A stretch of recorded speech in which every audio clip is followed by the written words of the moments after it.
আসসালামু আলাইকুম। আজকে আপনাদের টাটকা টাটকা লাল শাক রান্না করে দেখাবো।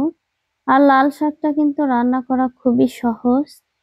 এই রেসিপিটা সহজ হলেও কিন্তু গরম গরম ভাতের সঙ্গে খুবই মজা লাগে।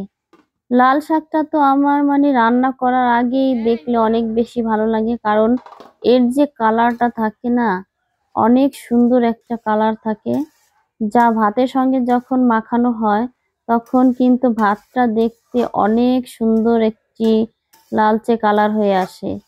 এই যে লাল শাক ধুয়ে কেটে পরিষ্কার করে কিন্তু আমি কড়াইতে দিয়ে পেঁয়াজ রসুন স্বাদ মতো লবণ দিয়ে কিন্তু ঢেকে এই যে রান্না করে নিয়েছি।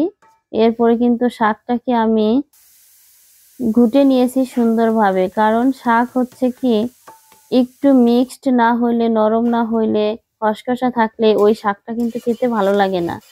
এই জন্য শাকটাকে আমি ঘুটে ঘুটে সুন্দর করে রান্না করে নিয়েছি। এখন কড়াইতে কিন্তু তেল দিয়ে এখানে দিয়ে দেবো পেঁয়াজ কুচি রসুন কুচি। আর শাকে কিন্তু একটু তেলের পরিমাণটা বেশি হলেই ভালো লাগে, কম হলে কিন্তু শাক তেমন স্বাদ হয় না।